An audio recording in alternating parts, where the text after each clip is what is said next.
Everyone. My name is Rafaela with the Moving On podcast show. Welcome, everyone. And we have tonight a special guest. His name is Bob Thompson.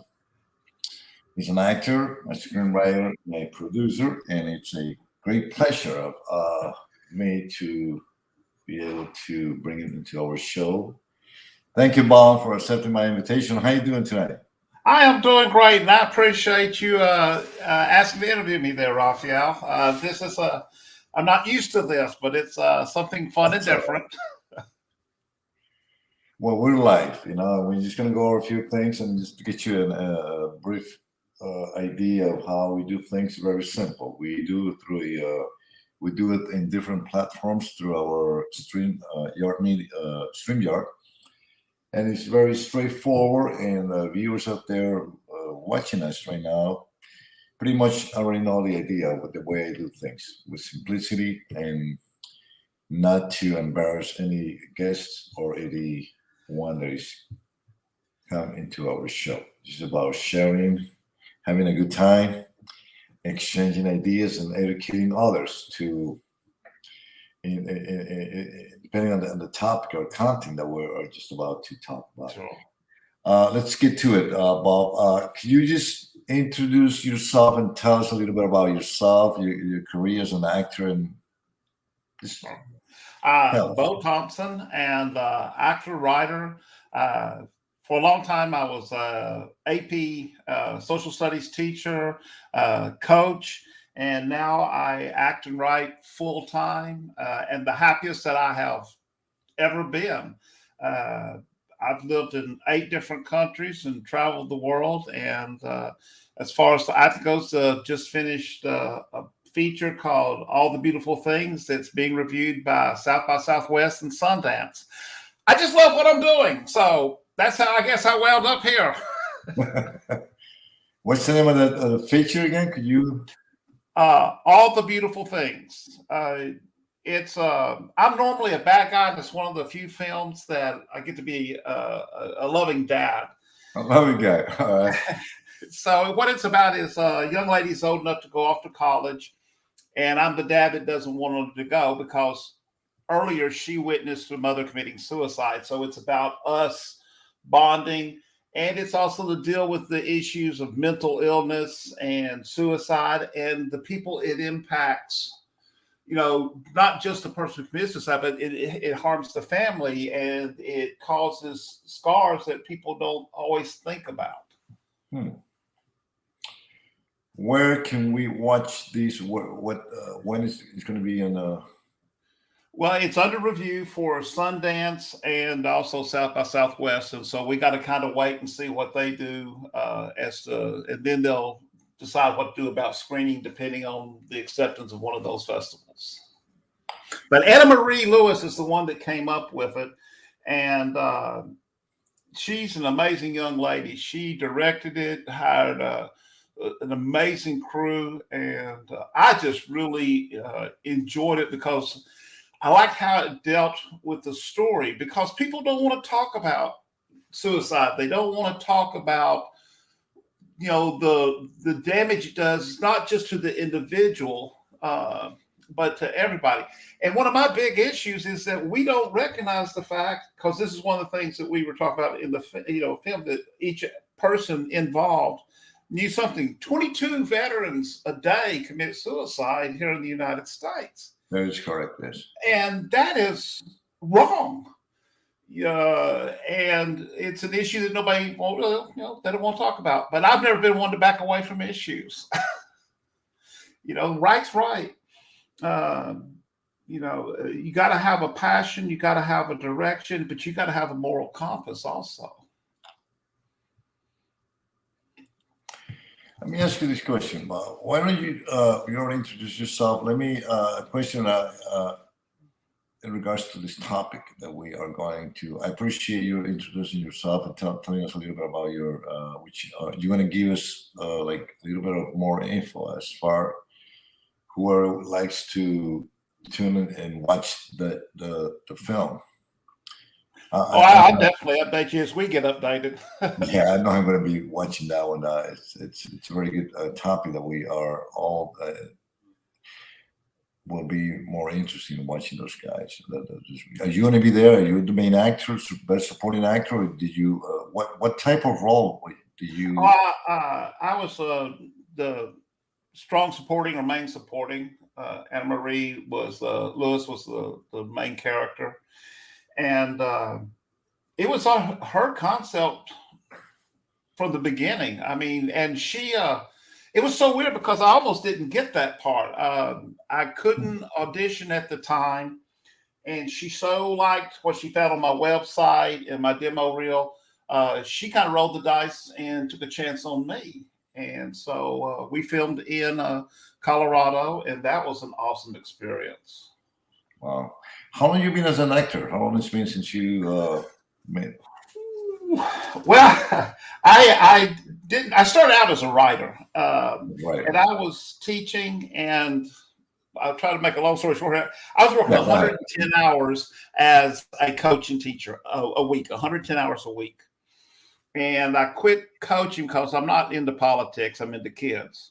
Right. And I started coming home every day at 4:30. And my wife, now I married a Hispanic lady here in Texas, and coming home at 4:30 every day, she was like, "Okay, get out of the house."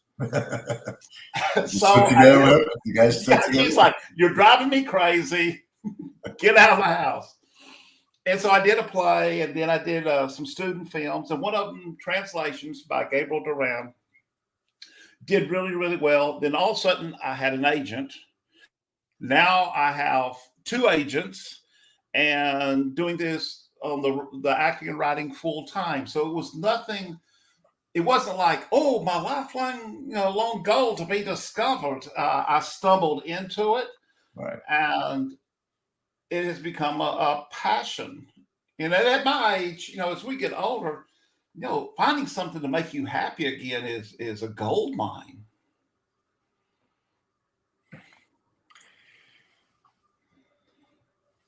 I know you are also a screenwriter. Before you and I mean, before you appeared in tonight's show, I kind of pre-screened you earlier, and I got you by surprise, and I want to apologize to you at that. But listen, let me ask you this. I noticed you were in a studio. You hold auditions? You help other actors or potential new aspirants to become actors. What is your role there as in that studio that I noticed that you were? Well, what it is because video auditions is Right. important. So that's why I set up studio. And any actor friend of mine, I'm more than happy to let them use it. As a matter of fact, they'll come down to the little bitty studio and we'll do their auditions. I share. If we don't help each other, particularly in the Texas film market, if we don't help each other, then none of us is going to elevate. None of us go next one. And the whole thing for me being an actor and a writer are for the same reason. It's storytelling. And if I can help somebody do that, if I can help them with their script, if I can help them with their audition, if I can help them in any way, I'm going to. Because I do this because I love it. I do it because that storytelling is back to that storytelling. I tend to write very dark, the darker side of human nature. I'm not into horror thrillers, but just the things that people do. I've got one script out, and it's called Ink and Tint. And what it is, witches, when they make a spell candle, to put the intent as they make the candle. What if a tattoo artist could do that? Another one I wrote is kind of like Harry Potter with mafia. So I like the dark side, but it's all about the storytelling. And if you play it, I'm not a play it safe actor or writer. Too many people play things safe, and then they wonder why they don't move forward. They don't know why they feel that satisfaction. I love what I'm doing. And the more people I get to know, the more people I get to be involved with, the more fascinating it becomes. I mean, think about this. If I hadn't, I wouldn't meet you, Raphael. I mean, here we are. We would never have crossed paths. And it's Right. cool to see you cook and do all those things. And it's the meeting people. It's growing. That's ultimately what it is you have to allow yourself to grow. I agree with you 100% on that. But let me ask you this: what is acting? I mean, a lot of people have been asking. You know, I interact with a lot of people about, and you know, I don't know if you know about my little past story. Just very briefly, I had the honor, the privilege. I would say the honor because I met quite a very good actors in Hollywood. I having to be spend years inside the studios of Paramount Pictures back in the 90s. And I met Whoopi Goldberg, Arsenio Hall. He was hot back, one of the hottest shows in Arsenio Hall. Tom Cruise, William Shatner from Star Trek. I met Don Johnson, Miami Vice, who was very hot back in those days. Raul Julia with the Adams Family. Brooke Shields, beautiful young lady back in still is. So many of them. I mean, but one of the actors I always tell the same story because it was something that I went through, and I was not an actor. I mean, I do believe that we all are actors. In one way or the other, we act on a daily basis. Life is an act. I mean, in my opinion, and we all are actors. Most people can sing. I play music. I play piano. I go to school for vocals. I try to entertain myself in the things that I love, that I have a passion for. Besides that, I do my dental work. I'm a dental technician, so I've been in that type of industry. But going back to Paramount Pictures, one of the guys that I loved the most, that I liked the most, it was Andy Garcia. I don't know if you remember, you know who that is. He's a Cuban American guy. In Godfather, he was such a cool guy. I mean, me being a facilities director for the studios, which back, I mean, I was making big money back in the day. Not only the money I was making, but it came to a point that I had so much clout, but I never allowed my power to go above and beyond that. You know, with these people, I operate a labor force of 347 people, including it was Paramount Pictures, like a little ceiling inside. Each actor has its own or her own office space. We have backstage. I was managing the crew for the backstage. You know, that has to do with the like when they want to make a movie, they want to be like in back. That crew will bring like snow, the rain, all you know more than I do. So I was part of that, part of the carpentry, the landscaping, the security in many ways, very important security, and housekeeping department. So I have the honor to interact a lot with this in many ways with them and their actors and assistants. You know, they all have an office. They have like the office manager, that right. But Andy was a great guy, and I'm not here to badmouth any actors out there because there's some assholes out there. I mean, there's people. There's always. Without by definition, the worst characters I have, you can imagine when they become rude. I can tell you a few names, but I'm not going to do that. I will never. I promise myself that, and I will never put nobody in that particular spot. But yeah, you see all kinds of stuff. So I learned that I always wanted to become an actor, but I said, well, that's not going to happen. Not because I was negative, but it was not in me. Like I heard you saying, you got to have a passion for. My passion was to manage people, but there's so much talented young guys, rising stars out there that don't get to make it as others. I don't know if it's luck or how you define what is acting to you, Bob? You can tell that okay, people watching us or going to be watching us in the future. For me, acting, and it goes back to the storytelling, but Right. it's bringing the story to life. Normally I play a bad guy, but you can't have a good guy if you don't have a bad guy. And I never played the bad guy as a bad guy. I play him as a hero. But acting for me is delving into understanding myself, who I am, how I got here. It also helps me relate to other people. I'm very introverted.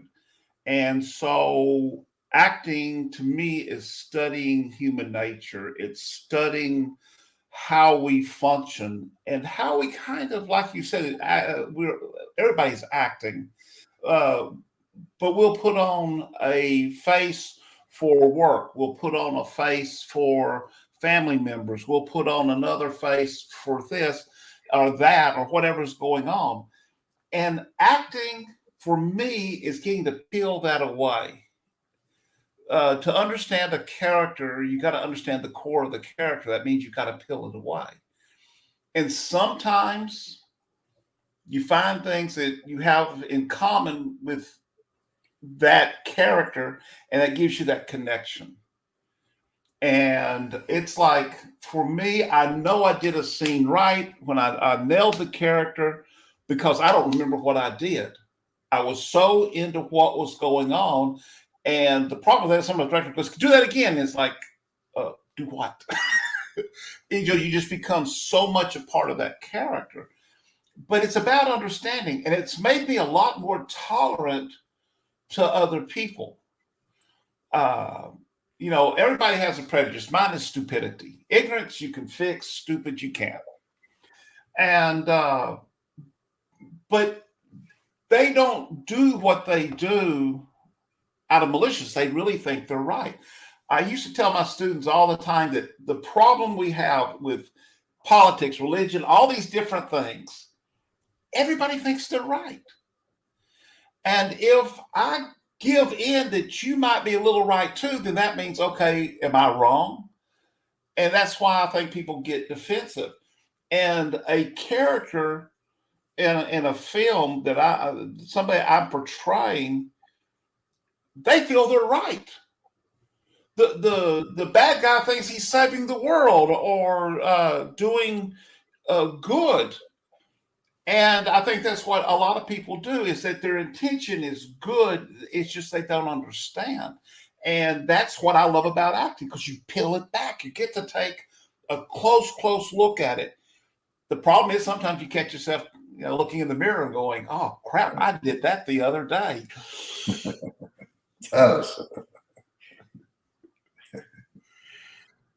Yeah. So, when I break it down in my own definition, I don't know if you're going to agree with me on that, but it's similar what you're just telling us right now. Acting is when someone takes on a role or someone else's behavior, usually done in a script environment. I'm pretty sure you're going to agree with me on that. But if you disagree, it's okay with me. I'm not the actor. But will you also agree with me on this? I mean, well, the thing is, there's no right or wrong, and I think that's right. the thing about it. Emotion. One of the biggest differences about being, let's say, in a play and being on film, when you're on a 25-foot screen, people can almost see your thought through your eyes.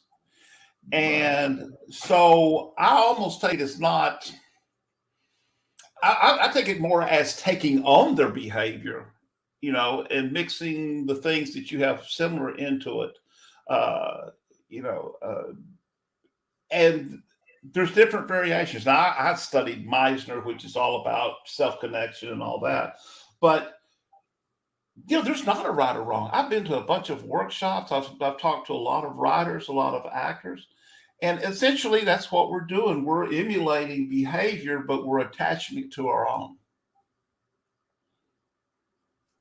I'm going to ask you the same question I asked you earlier. I don't know if I can come across this question in a way that you can. It's a very, very simple question. what's about Hollywood that makes it so hard? I hear so many stories. I get so many emails. Not quite a few emails. I'm not gonna lie. There's about 20 some emails that I have received. People telling me all kinds of stories about how hard it's been because of Hollywood, big shots, money, power, control.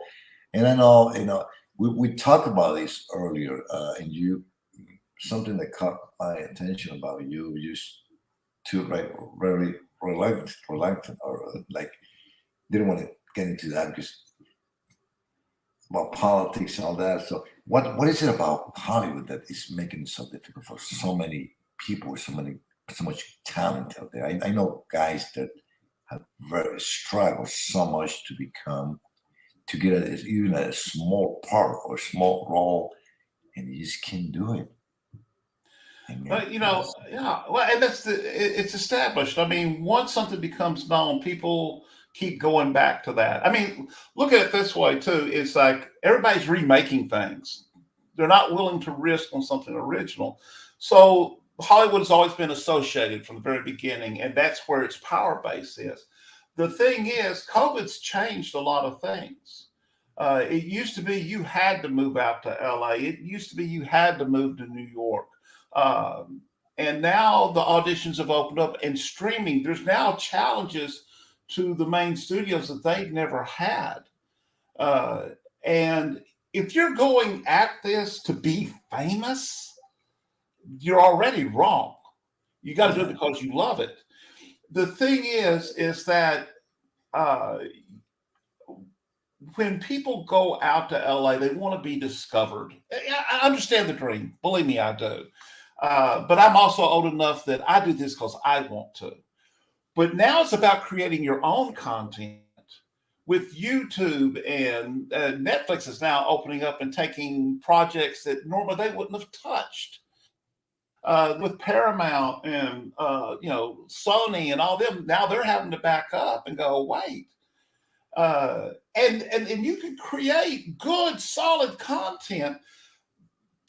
But you look at some of the things they're putting up out there, and I'm not derogatory because this is hard at writing and acting, but they're making a lot of crap because it's like, I got to fill my content. I got to fill my content. And so while it opens up an opportunity, it also opens another door.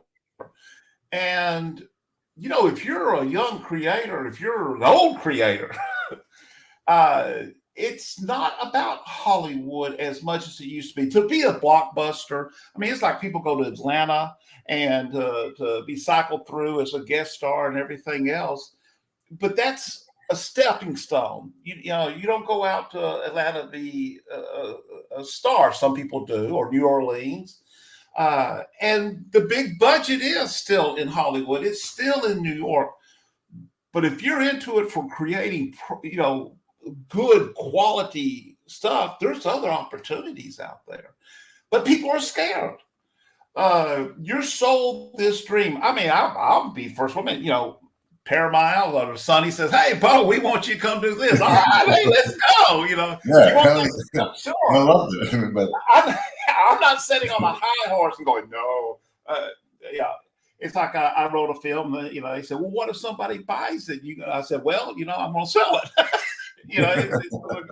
uh, but it's an avenue we didn't have before to create our own content. Now it's still just as competitive. I mean, you're in the podcast and stuff. It's hugely writing, music, all these things are highly competitive, and there's a lot of talented people out there. But if you're doing it to be famous, you no, missed the I boat. agree. Yeah, you missed the boat. It's like I am never ever satisfied with anything I do. Uh, that's just me and the work ethic I have coming from coaching and teaching. Some people are okay with putting garbage out there. And sometimes the big studios are just as guilty because it's like, hey, we can make money off of this and pay nothing.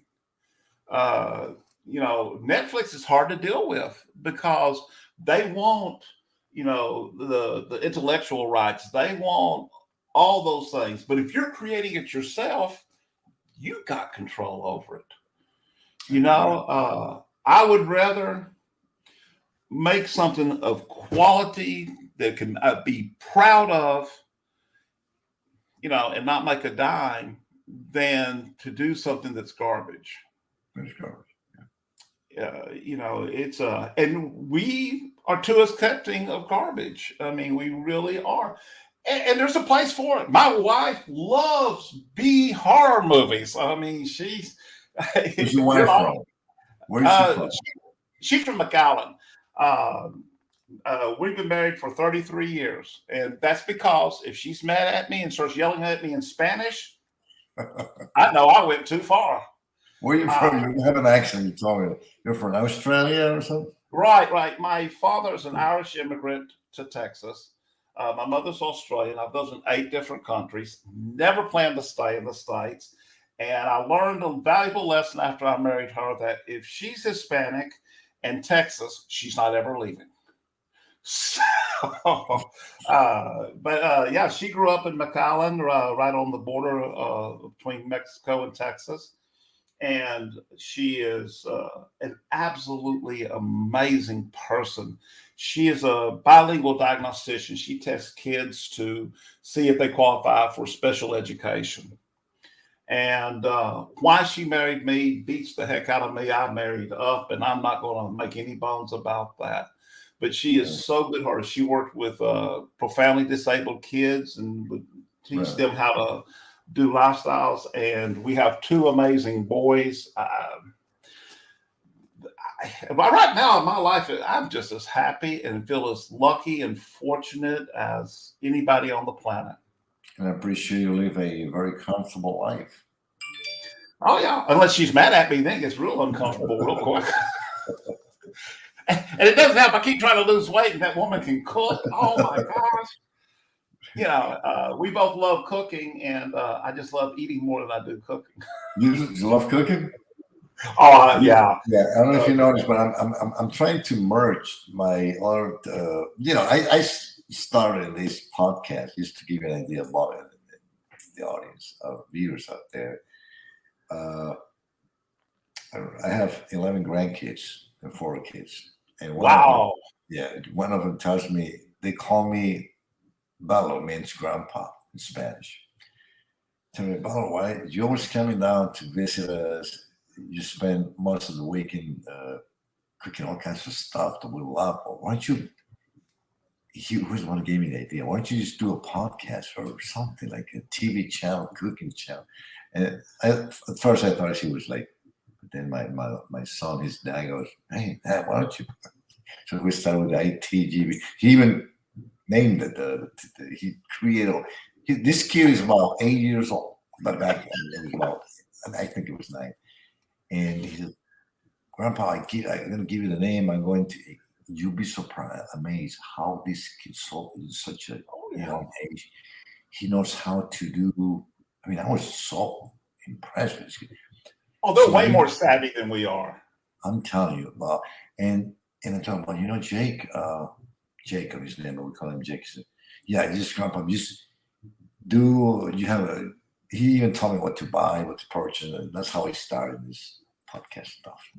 So I started doing some recipes, live cooking, and then he would edit my videos and put them right in YouTube. I mean, we're not looking at a professional guy charging hundreds, thousands of dollars to do this for me. We're looking at a 9-year-old kid doing it.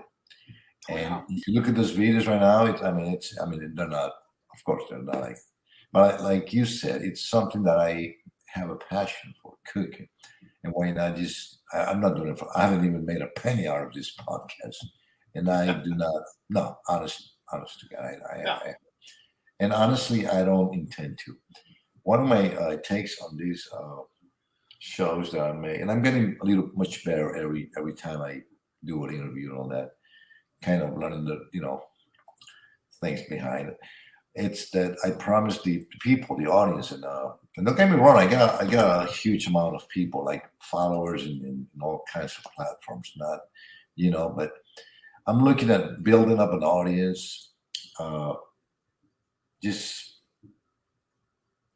to give them the best possible content that I can find for them and then engage with them. And because I love that. I always I consider myself like a public speaker, but I never had the opportunity because of my work, my raising my kids, my daily routine, all that.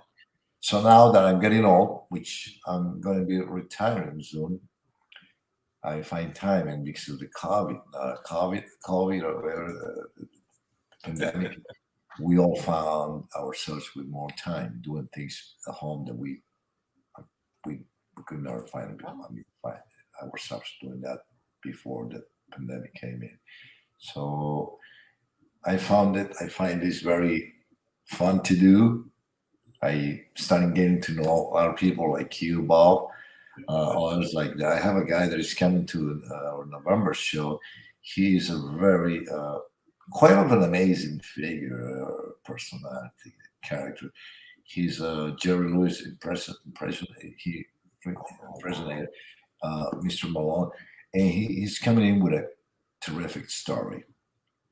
He doesn't do Jerry Lewis; he does his character.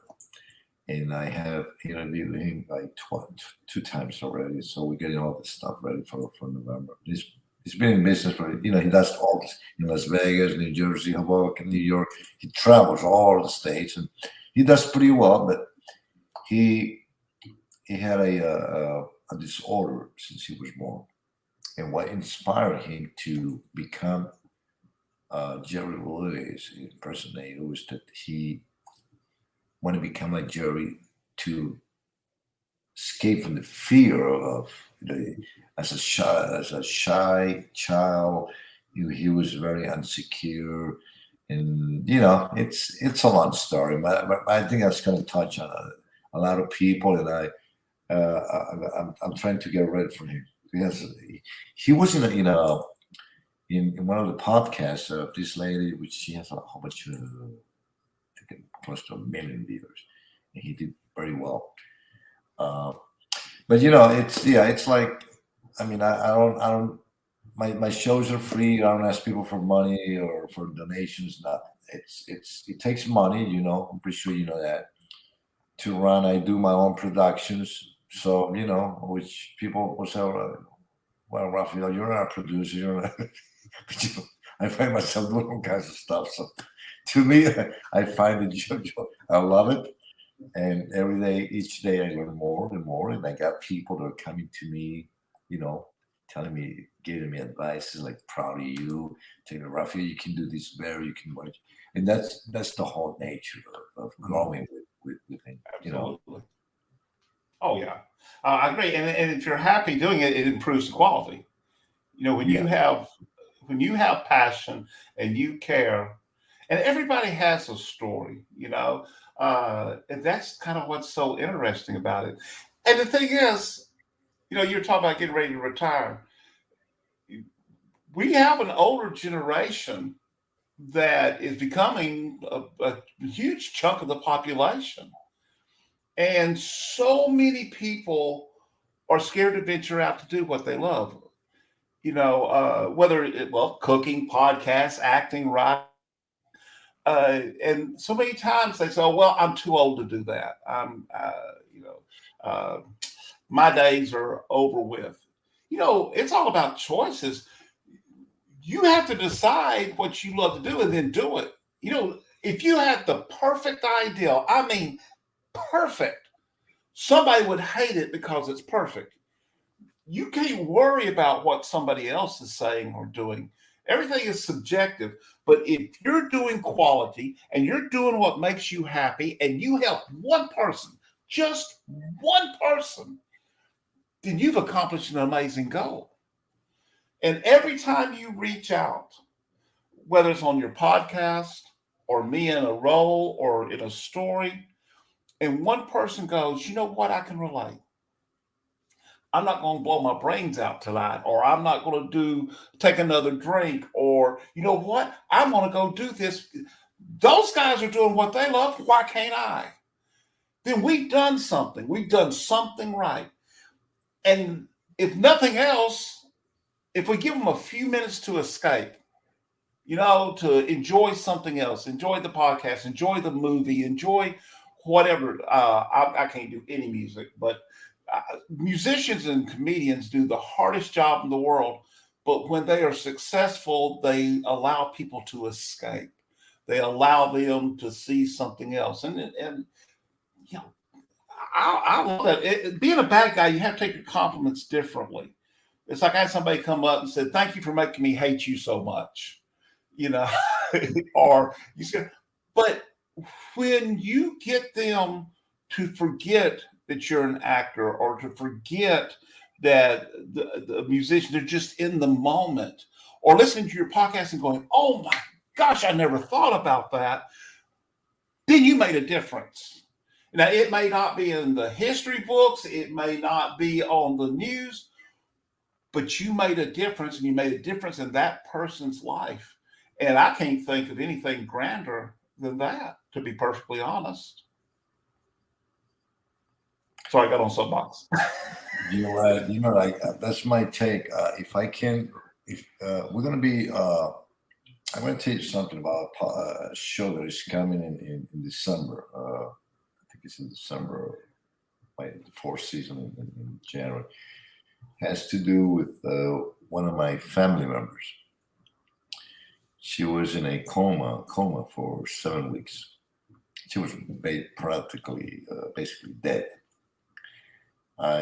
She's a very close sister of mine, and there was no hope for her.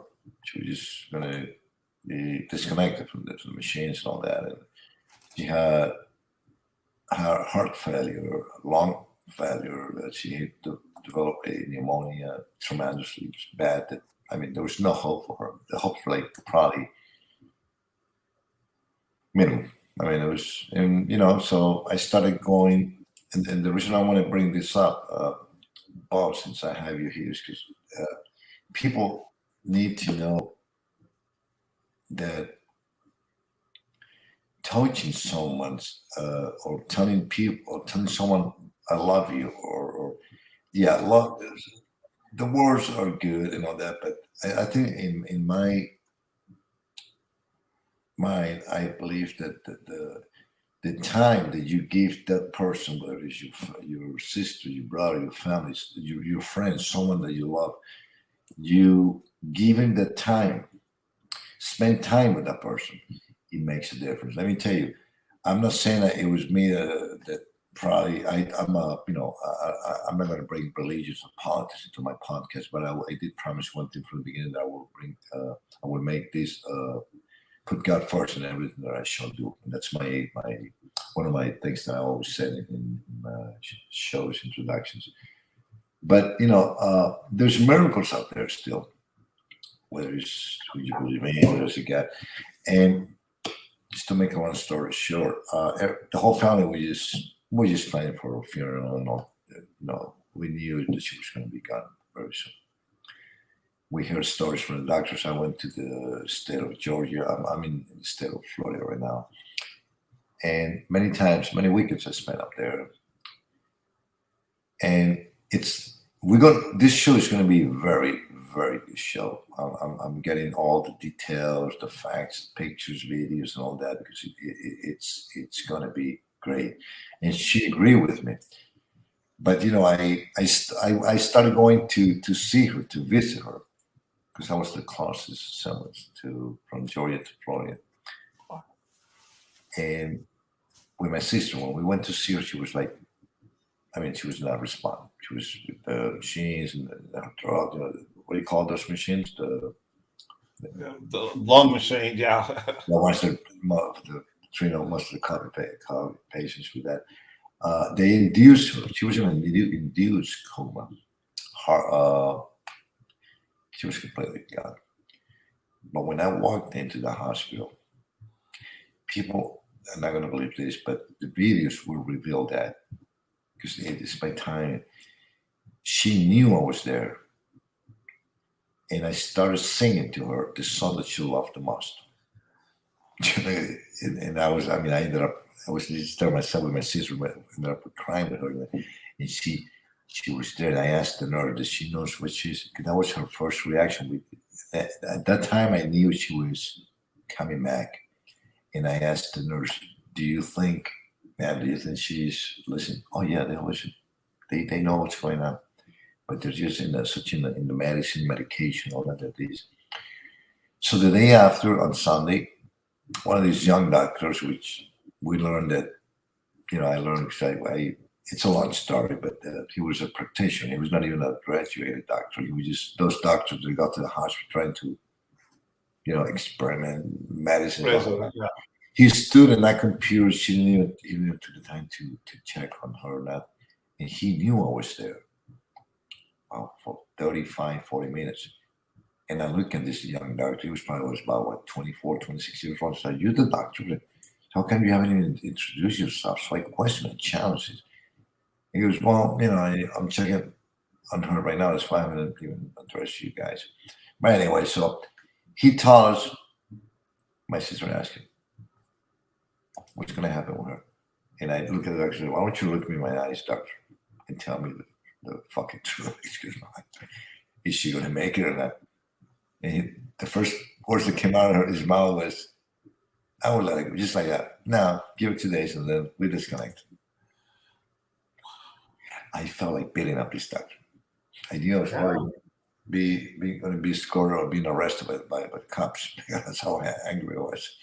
But then, my sister hold my hands, just come down, Rafael. So I told him, "Doctor, look, she's not going anywhere. You guys made all this happen. And now she's with all these machines, and we're not going to disconnect at all. She's going to leave. And I know I'm not a doctor, but, you took an oath, like a lawyer takes an oath, like I did. I took an oath when I was in the military. Right. You do your job. And the next time I come here, I want you to comfort the families, because that's part of your job. Instead of That's right. telling people like me this and that. And the next time I come back to the hospital, I want to see a maid clean these filthy rooms. Well, the hospital's under construction. No. The money part, I know. I know you guys get a lot of money for your stupid visit that we came here. So, that was the first week. Second week, third week, 4 week went by. And she started talking. The nurses did such a blessing, great job. Loved it.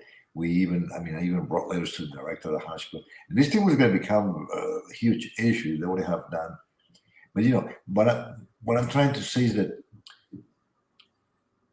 I believe deep in my heart that if me and my sister and her son wouldn't have gone there and give her that moment, spend the moment, share the moments with her, she wouldn't have made it.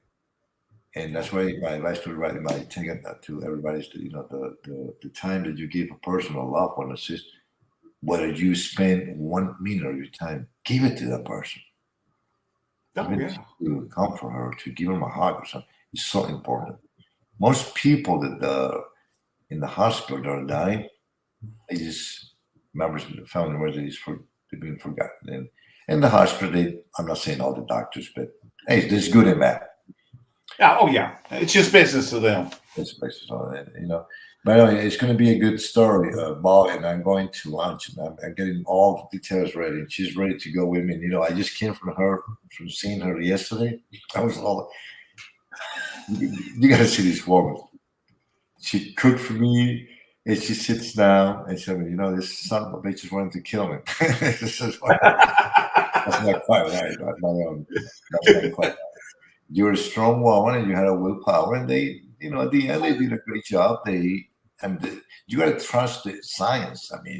But sure, absolutely. Well, yeah, and the thing is, science is very powerful, and we are very complex creatures, and it's amazing what triggers us, both positive and negative.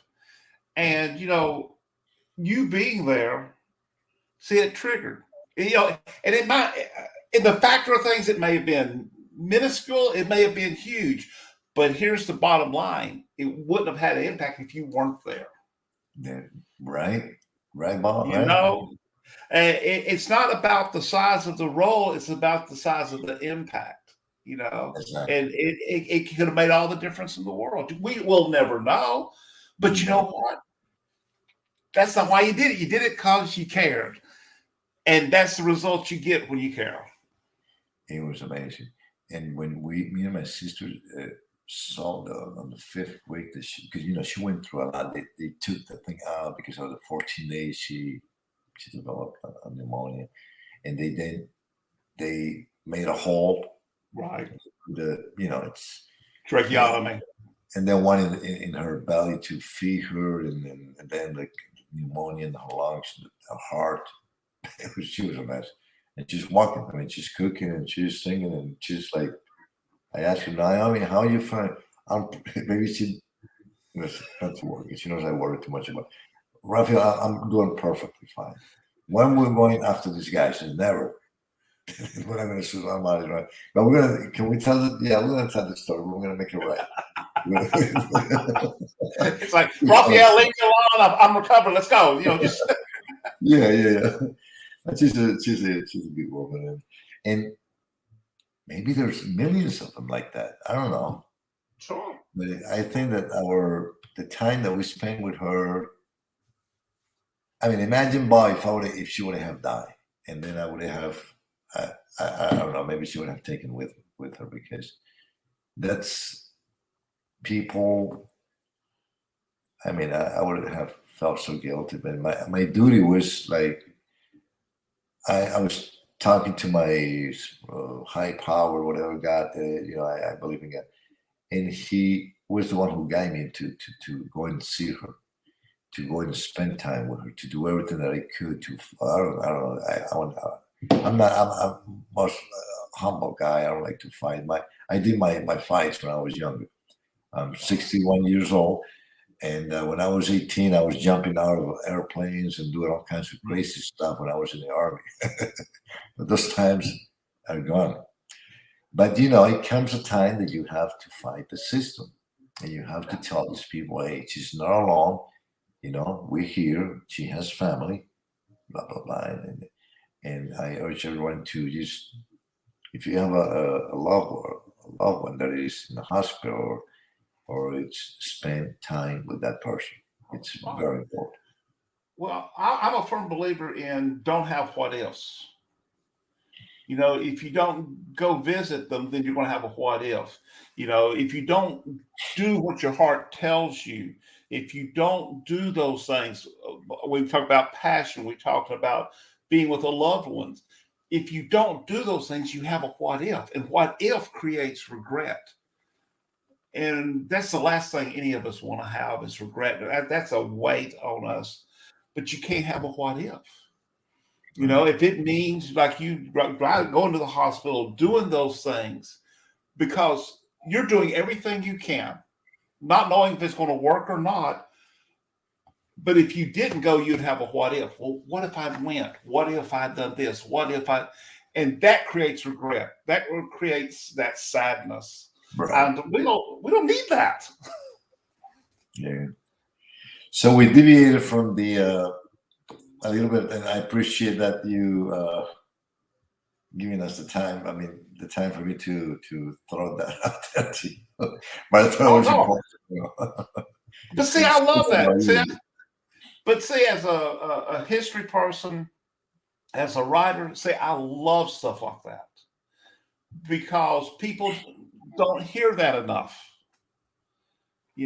I always told my students, I said, if there's two headlines on a newspaper, one is a horrible wreck, 12 cars, 3 dead, and then this one, they rescued a cat. People are going to go to the car wreck. They're not going to go about the rescue. We focus on the negative, not the positive. And I'm just a firm believer that you have to literally choose to be in the positive. You have to. You don't have that. Don't have that what if. Don't have that stuff. Do what your heart tells you. And if you don't like somebody, you don't have to talk to them. You don't like their artwork. You don't like them. Then leave them alone. They're happy. Just don't listen. Go do your own thing. Too many people want to go, oh, well, there's no such thing as a miracle. There's no this. There's no that. You know what? If it made a difference in your life, or you made a difference in somebody else's life, That in itself is a miracle. That in itself is a wonderful thing. And it's positive, and you make a positive decision and act on it. It's amazing what you get when you do that. Right. You Yeah. know, it's absolutely amazing. Uh, if you'd asked me a month ago that I'd be sitting here talking to this guy in Florida and hitting it off and enjoying, I would have said you're crazy. But if I'd said no or I hadn't done it, I'd have had to deal with a what if.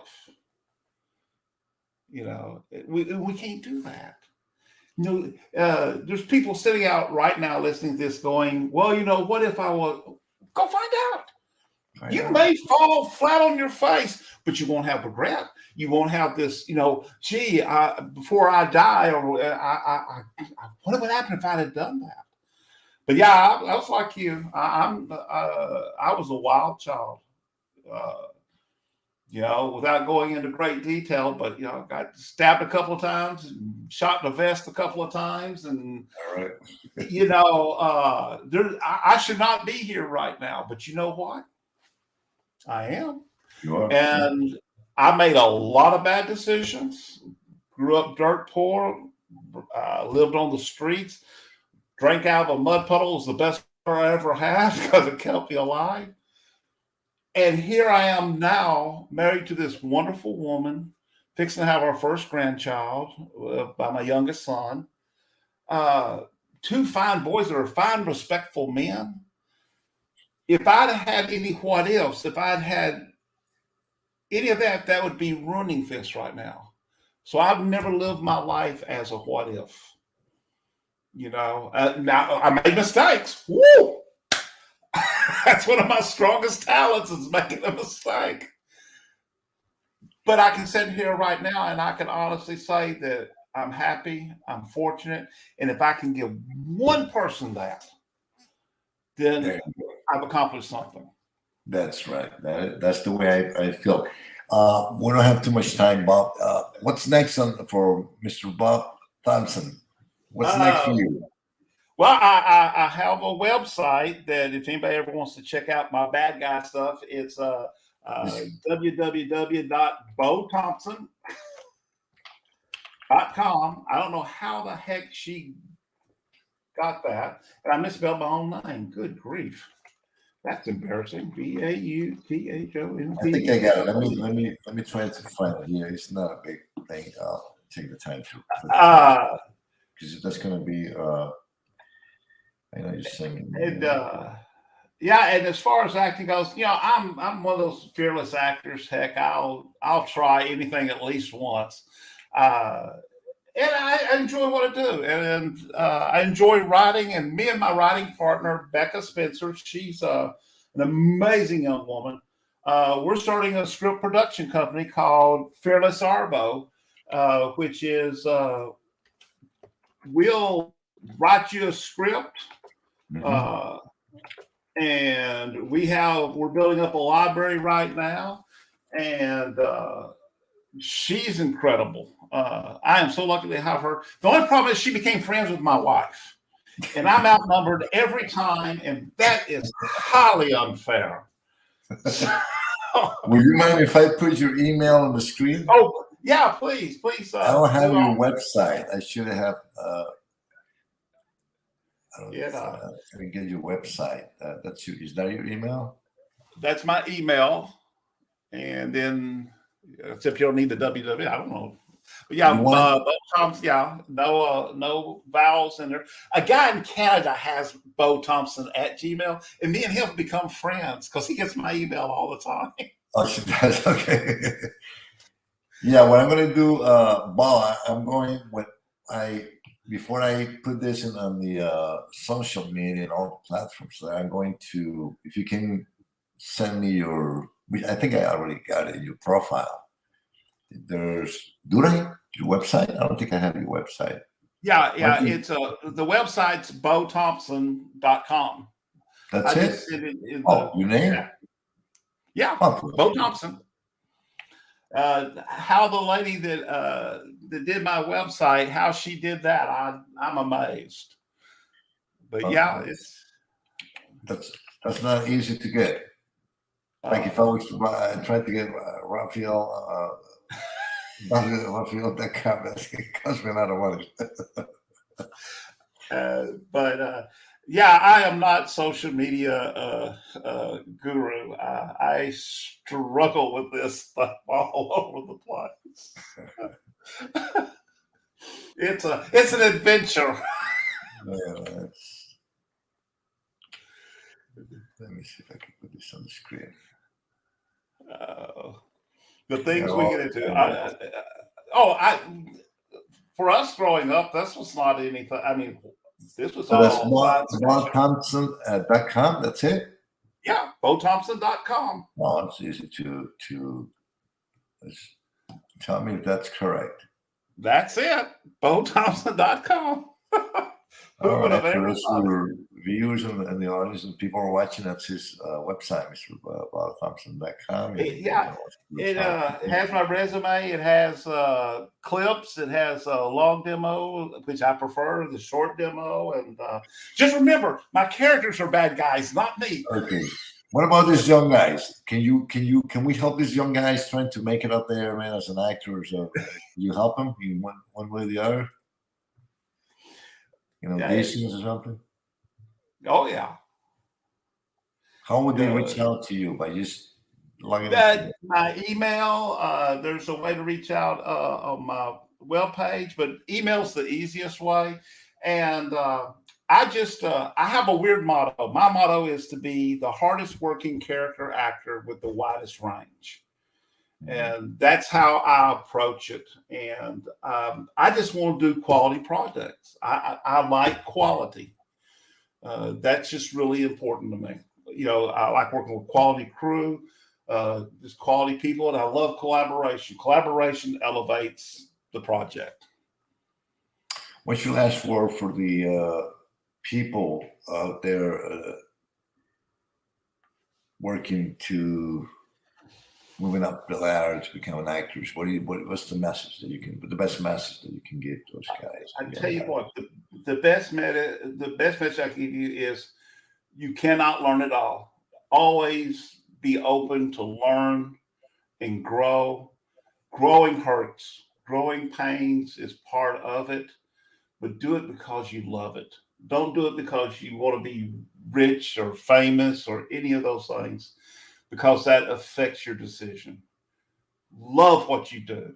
Love yourself. It's okay to fail. It's okay to mess up. Like I said, that's one of my strongest talents.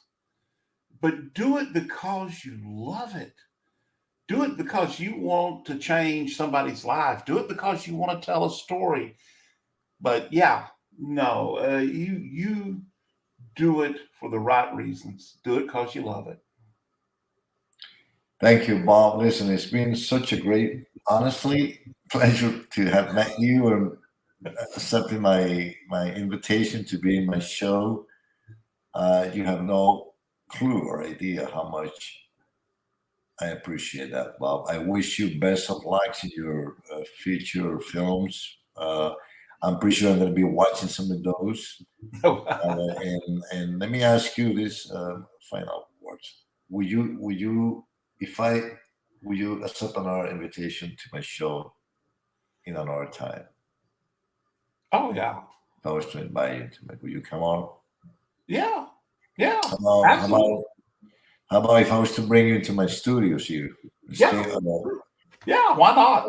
All paid by the Moving On podcast show. I can only afford 2 days. No, I do this full time. I'm always willing to travel. I love traveling. I really do.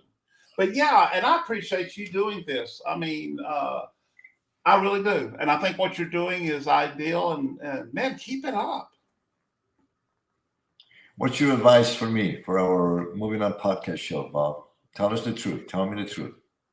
The truth, man, keep learning because we always have something to learn. But most of all, stay true to what you're doing. Keep that passion, keep that love, because you're going to help people. You're going to connect with people. And you got a story to tell just like everybody else. Keep it going, man. Love it. Love it. No what ifs. We will. Thank you for coming to my show. God bless you. Now, I hope I see you soon, Mr. Ball. Thank you so much. All right. Thanks Thank you very much. You and your family. All right. God bless you. Take care.